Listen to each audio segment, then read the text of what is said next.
Mis hermanos, si son tan amables, nos pueden acompañar al primer párrafo y vamos a citarlos todos los párrafos como un resumen, no específicamente, sino un resumen de lo que resumen cada párrafo. El único que vamos a leer a profundidad es el primero. Y ya lo van a ver por qué. El párrafo 1 dice: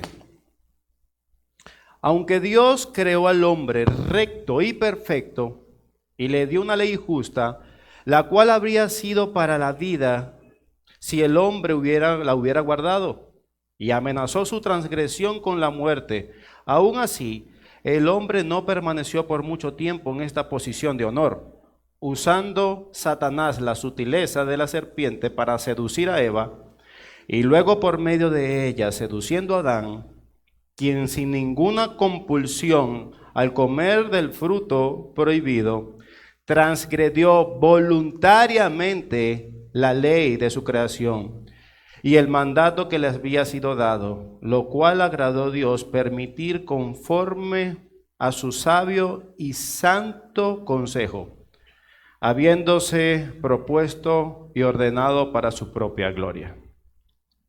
Entonces, vemos que el párrafo 1 realmente describe que Dios creó al hombre como recto y perfecto, dándole una ley justa que prometía vida si la obedecieran, pero también amenazaba con la muerte si el hombre transgredía, si el hombre iba en contra del mandamiento de Dios. Si la cumples, tendrás vida. Si incumples la ley que te di, habrá muerte. Sin embargo, el hombre no honró por mucho tiempo esta ley que Dios le dio. Se entiende que Adán y Eva realmente duraron mucho tiempo en el estado de la perfección, o en pocas palabras, pecaron rápidamente después de su creación.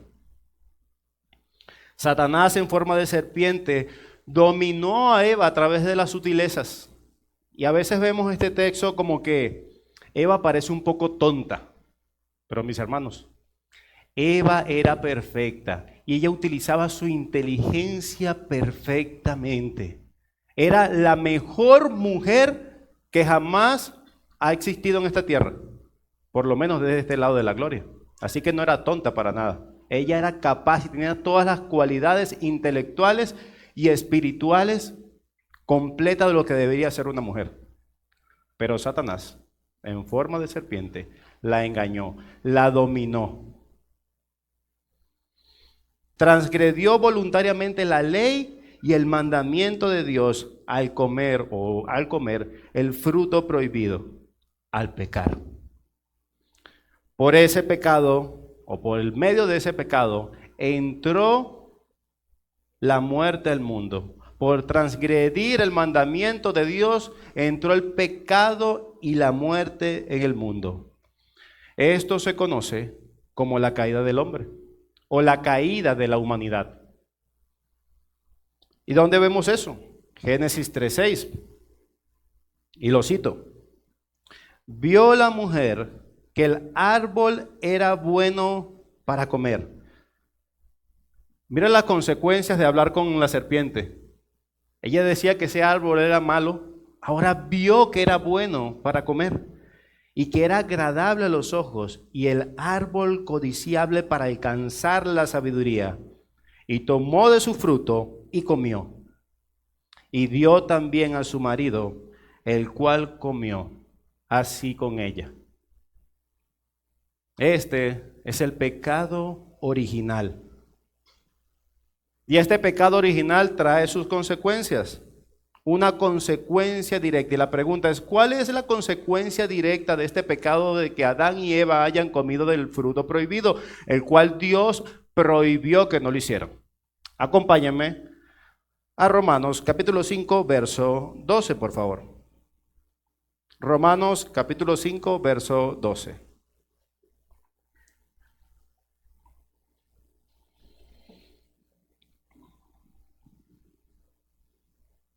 ¿Cuál fue la consecuencia directa de este pecado? Romanos 5:12.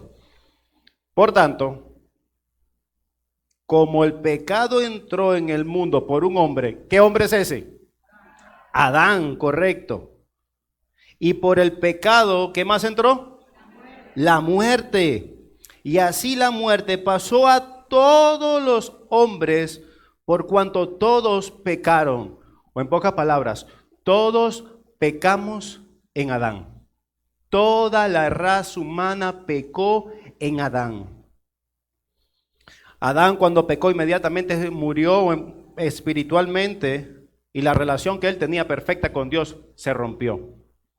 También comenzó a morir físicamente, su cuerpo comenzó ese proceso de envejecer que llevaría a la muerte física también. Y desde ese momento, cada persona que nace hereda la naturaleza pecaminosa de Adán y por ende sufre las mismas consecuencias. Una muerte espiritual y una muerte física. Entonces, nacemos físicamente vivos. Esto parece contradictorio, pero hay que aclararlo. Nacemos físicamente vivos, pero espiritualmente muertos. Y algunos podríamos decir, oye, esto es injusto. Yo no comí del fruto. Es injusto que a mí me inculpen de un pecado que yo no cometí hace miles de años atrás. Y es cierto. No estábamos físicamente presentes en el verdadero huerto del Edén. Es cierto. El jugo de la fruta prohibida no ensuciaba nuestras bocas en el Edén. Es cierto. Pero la Escritura dice que todos nosotros individualmente y como raza humana fuimos representados en Adán, en el Edén. Por ejemplo, 1 Corintios 15, 22 dice, en Adán todos mueren. En Adán todos mueren. Si tú eres una descendencia de Adán, todos mueren. Aquí una pregunta para ustedes. Esto me parece injusto y no creo que sea cierto. Levante la mano aquí a alguien que no vaya a morir. Levante la mano a alguien que no vaya a morir. Entonces ve que el pecado de Adán sí nos afectó a todos, absolutamente a todos. Y esto, mis hermanos, se conoce como federalismo o teología representativa. ¿Qué quiere decir? Que Adán fue el primer ser humano creado y estaba como la cabeza de la humanidad y fue colocado en el jardín del Edén para actuar no solo por sí mismo, sino en representación de toda la raza humana. Y entonces, como eres la representación de toda la raza humana, como la cabeza de la raza humana, de hecho es nuestro padre, todos nosotros venimos de Adán y Eva, absolutamente todos. Pero de manera positiva, como tenía que representarnos, lo hizo de manera negativa. Y una de las consecuencias representativas en Adán la vemos en Génesis 3:17, el cual dice, entonces dijo Adán, Dios hablando a Adán, por cuanto has escuchado la voz de tu mujer y has comido del árbol del cual te ordené diciendo, no comieras de él, maldita será la tierra por su causa. Maldita será la tierra por tu causa, Adán. Por tu rebeldía contra mí, contra mi ley, la cual decidiste romper y abrogar, entró el pecado en la raza humana. Entró el pecado a tu descendencia. Por tu culpa, tu descendencia nacería pecadora y moriría. Separado de mí, por tu culpa, entró la muerte, las enfermedades, el crimen, el adulterio. Por tu culpa, la creación entera gime de dolor. Por tu culpa. Él era la cabeza representativa de toda la raza humana. Cuando Adán comió de esa fruta, todos nosotros la comimos con él. Dios le sigue diciendo, tú eras el encargado. Es como si Dios le dijera, tú eras el encargado de proteger la creación, Adán. Yo te creé con ese propósito, para proteger absolutamente toda la creación, para representarme como un Dios santo que soy. Tú eras hecho a mi imagen, para proteger mis palabras, para proteger a tu familia, para proteger a tu esposa, Adán. Pero tú, con tu rebeldía, decidiste llamar bueno a lo que yo dije que era pecado. Y esto fue exactamente lo que pasó. Porque cuando dice, y escuchó la voz de su mujer, no es que nosotros no tengamos que escuchar a nuestras esposas, eso no quiere decir ese texto para nada, sino está diciendo que tu relación con ella la valoraste más que tu relación conmigo. En un sentido está diciendo, adoraste a tu mujer encima de mí. Es como si nosotros dijéramos que violaste el primer mandamiento.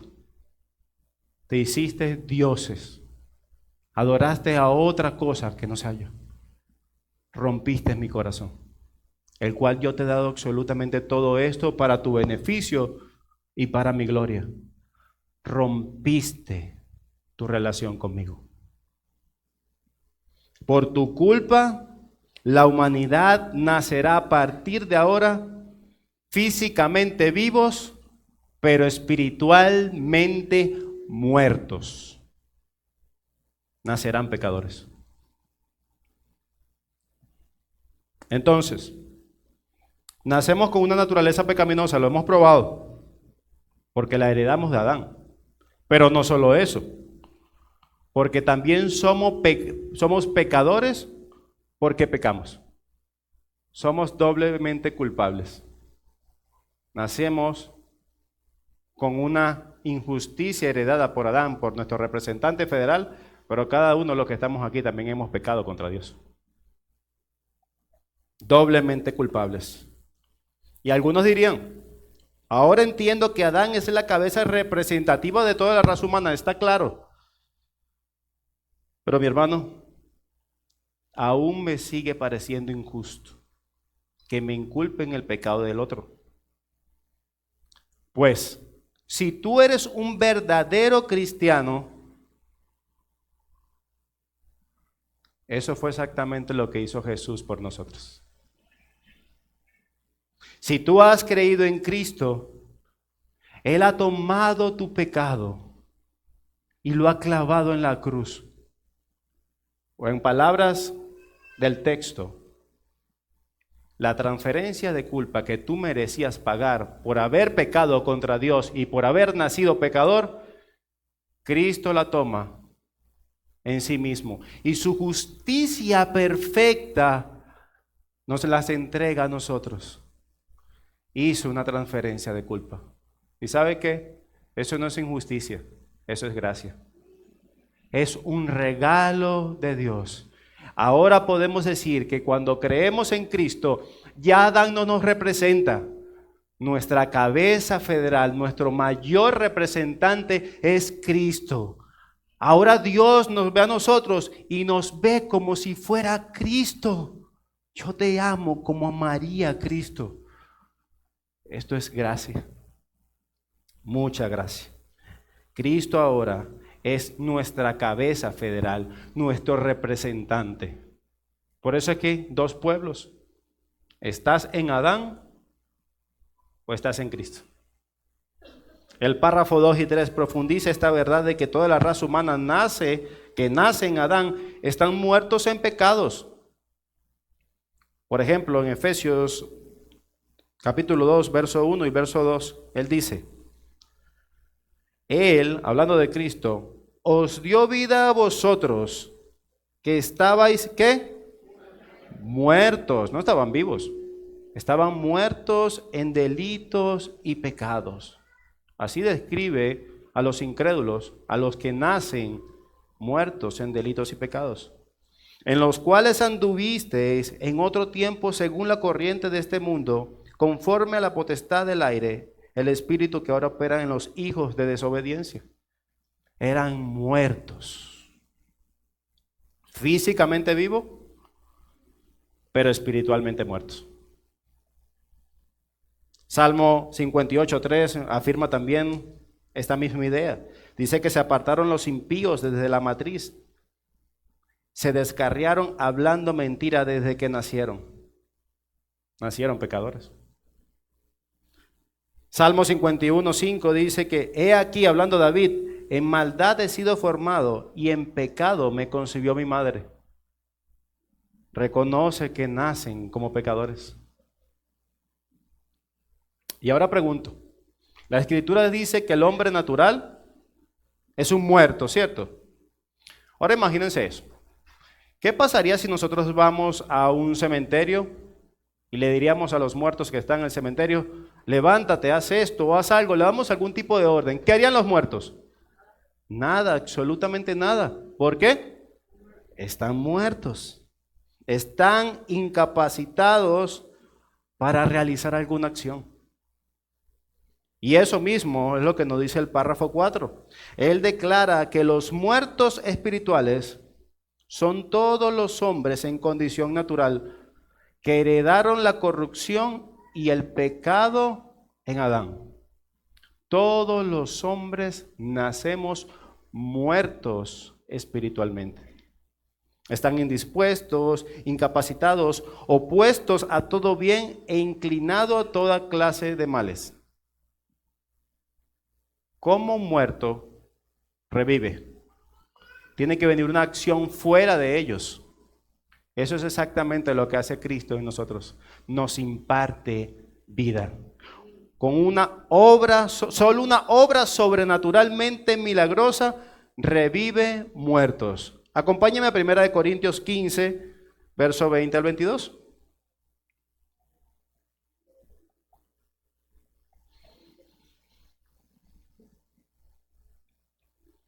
Primera carta a los Corintios, capítulo 15, verso 20 al 22. Dice la palabra del Señor. Mas ahora, Cristo ha resucitado de los muertos, primicias de los que durmieron es hecho. Verso 21. Porque cuanto la muerte entró por un hombre, ya sabemos quién es ese hombre. ¿Quién es? Adán. También por un hombre la resurrección de los muertos. Por ese hombre, y hablando de Cristo, por medio de él, es el que resucita muertos. Porque así como en Adán todos mueren, más claridad imposible, en Adán todos mueren, también en Cristo seremos vivificados. Solo por Cristo, cuando nosotros creemos en Cristo, pasamos de muerte a vida. La muerte que en un sentido ganó Adán para toda su descendencia, o la perdió más bien, la vida, Cristo la recupera para nosotros. Ahora nos llama vivos. Y ese vivo es que ahora podemos, en ese estado primigenio que tenía Adán, ahora podemos glorificar a Dios con nuestras vidas. Estábamos muertos, los muertos no pueden glorificar al Señor, pero ahora por Cristo podemos vivir para su gloria, podemos ahora extender su reino. ¿Por qué? Porque ahora somos vivos en Cristo.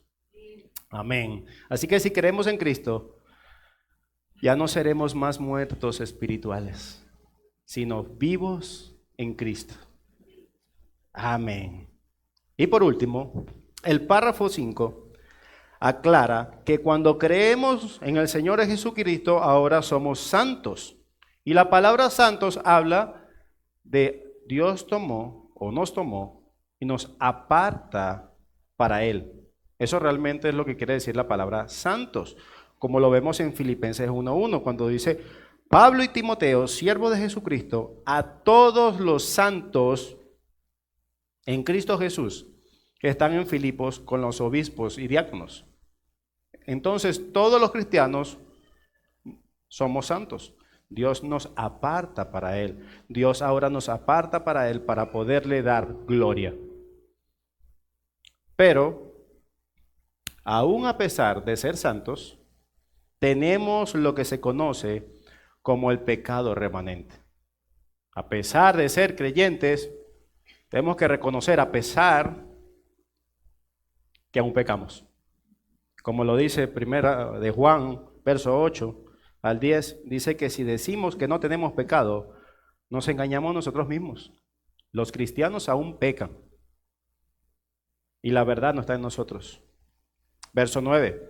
Y si confesamos nuestros pecados, Él es fiel y justo para perdonar nuestros pecados y limpiarnos de toda maldad.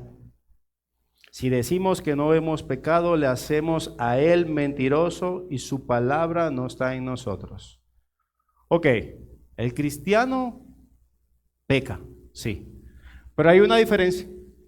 El incrédulo cuando peca es porque se deleita en el pecado. Ellos se deleitan en el pecar. El cristiano aborrece cada vez que peca. Lo decía Spurgeon, que el incrédulo cuando cae en el barro del pecado no sale, sino que se revuelca en él. En cambio, el cristiano, cuando cae en ese barro cenagoso del pecado, se levanta con odio por su pecado, pide perdón al Señor y sigue en su proceso de santificación. El cristiano cuando peca se aborrece a sí mismo, porque entiende que está pecando contra Dios, porque entiende de que de la misma manera que el pecado, que ese pecado mató a Cristo. Y cada vez que nosotros pecamos, literalmente nos acordamos de la cruz. Y por eso que dice, Señor, perdóname. Quiero continuar glorificándote con mi vida. Perdóname. En cambio, el incrédulo se deleita. Y entonces, ¿qué hemos visto hasta ahora? ¿Qué es la caída del hombre? El hombre cayó cuando desobedeció en rebeldía al pecado primigenio, el pecado original, cuando desobedeció a Dios de su mandato. No coman de esta fruta prohibida. No coman. Pecó. Y como consecuencia de eso, por culpa de Adán, entró el pecado en toda la raza humana. Nosotros nacemos muertos espiritualmente, pero vivos físicamente. Y solamente por Cristo podemos ser vivificados. Y como acabamos de ver un momento, no es que los cristianos no pequen, como dice el párrafo 5, sino que ahora podemos hacer morir las obras de la carne por medio del Espíritu. Eso es lo que hemos visto hasta ahora. Y ahora viene la pregunta que quizás nos inquieta a todos. Esa es una pregunta cuando la primera vez que yo leí esta doctrina, que aprendí esta doctrina, fue esta.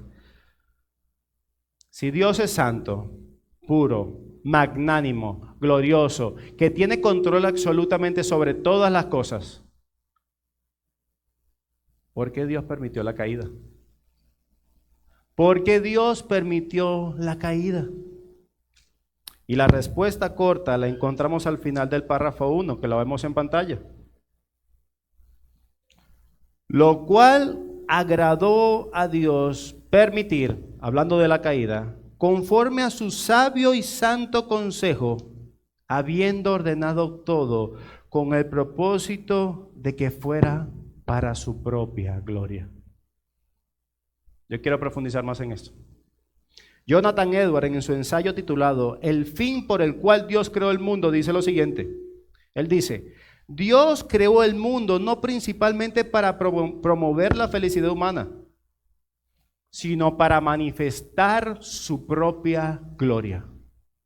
También lo vemos en Efesios 1 que dice, en amor, habiéndonos predestinados para ser adoptados hijos suyos por medio de Jesucristo, según el puro afecto de su voluntad, para la alabanza de la gloria de su gracia. Verso 12 de ese mismo capítulo 1, a fin de que seamos el hombre, el cristiano, para la alabanza de su gloria. Lo repite en Romanos 9:22. Y que si Dios, queriendo mostrar su ira y hacer notorio su poder, soportó con mucha paciencia los vasos de ira preparados para la destrucción y para hacer notorias las riquezas de su gloria, la mostró para con los vasos de misericordia que Él preparó de antemano para su gloria. Dios eligió un pueblo para su gloria. Dios predestinó un pueblo para su gloria. Dios creó el cielo, la tierra, el universo para su gloria. Así que el propósito supremo en todo lo que Dios hace es su gloria.